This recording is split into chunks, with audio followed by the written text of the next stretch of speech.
ಒಂದಾನೊಂದು ಕಾಲದಲ್ಲಿ ಸುವರ್ಣಗಿರಿ ಎಂಬ ರಾಜ್ಯದಲ್ಲಿ ಚಂದ್ರಸೇನನೆಂಬ ರಾಜನು ಆಳುತ್ತಿದ್ದನು.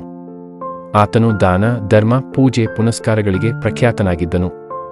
ನನ್ನ ರಾಜ್ಯದಲ್ಲಿ ಬಡವರೇ ಇರಬಾರದು, ಎಲ್ಲರೂ ಸುಖ ಸೌಭಾಗ್ಯಗಳಿಂದ ಕೂಡಿರಬೇಕು ಎಂಬ ಭಾವನೆ ಹೊಂದಿ ತನ್ನ ಪ್ರಜೆಗಳನ್ನು ಮಕ್ಕಳಿಗಿಂತ ಹೆಚ್ಚಾಗಿ ಕಾಣುತ್ತಿದ್ದನು.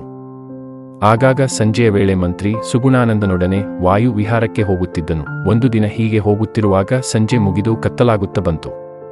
ಮಂತ್ರಿಗಳೇ, ಬೇಗ ರಾಜಧಾನಿ ಸೇರೋಣ, ಕುದುರೆಯನ್ನು ವೇಗವಾಗಿ ಓಡಿಸಿ ಎಂದು ಸೂಚಿಸಿದನು. ಕೊಂಚ ದೂರ ಹೋಗುವುದರಲ್ಲಿ ರಾಜನು ಕುದುರೆಯನ್ನು ನಿಲ್ಲಿಸಿ, ಮಂತ್ರಿಗಳೇ, ಕತ್ತಲಾಗುತ್ತಾ ಬಂದಿದ್ದರೂ ಕುಟೀರದ ಮುಂದೆ ತೋಟದ ಕೆಲಸ ಮಾಡುತ್ತಿರುವ ವಿಪ್ರ ಯಾರು? ತುಂಡುಬಟ್ಟೆ ಉಟ್ಟು ಚಳಿಯನ್ನು ಲೆಕ್ಕಿಸದ ಆ ಮಹಾಪುರುಷ ಯಾರು ಎಂದು ಕೇಳಿದರು. ಆಗ ಮಂತ್ರಿಯು, ಆತ ಶೇಷಶರ್ಮನೆಂಬ ಪ್ರಕಾಂಡ ಪಂಡಿತ ಶ್ರಮಜೀವಿ ಎಂದರು. ಸರಿ, ನಡೆಯಿರಿ, ಇದಕ್ಕೆ ನಾವೇ ಒಂದು ಉಪಾಯ ಮಾಡೋಣ ಎಂದು ಇಬ್ಬರೂ ಹೊರಟರು. ಮಾರನೆಯ ದಿನ ಶೇಷಶರ್ಮನ ತೋಟದಲ್ಲಿ ಒಂದು ಚೀಲ ಸಿಕ್ಕಿತು.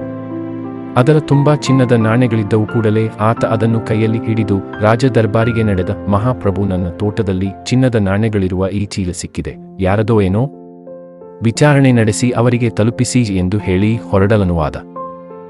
ಆಗ ರಾಜನು, ಅದು ಯಾರದೇ ಆಗಲಿ ನಿಮ್ಮ ತೋಟದಲ್ಲಿ ಸಿಕ್ಕಿದೆ, ನೀವೇ ಅನುಭವಿಸಿ ಎಂದನು.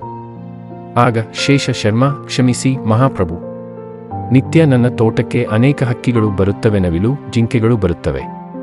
ಅವು ನಮ್ಮದೆಂದರೆ ದ್ರೋಹವಾಗುವುದಿಲ್ಲವೇ?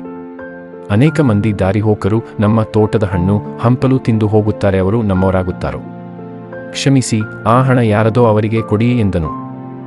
ನಮ್ಮ ಹಣೆಯಲ್ಲಿ ಬರೆದಿರುವಷ್ಟು ನಮಗೆ ಸಿಕ್ಕಿದೆ, ನಾನು ಅದರಿಂದ ಸುಖವಾಗಿದ್ದೇನೆ ಎಂದು ವಂದಿಸಿ ಕುಟೀರಕ್ಕೆ ತೆರಳಿದನು. ಮಂತ್ರಿ, ಪ್ರಭು ಹಣೆ ಬರಹ ಬದಲಾಯಿಸಲು ಬರೆದ ಆ ಬ್ರಹ್ಮನಿಂದಲೇ ಸಾಧ್ಯವಿಲ್ಲ ಎಂದನು.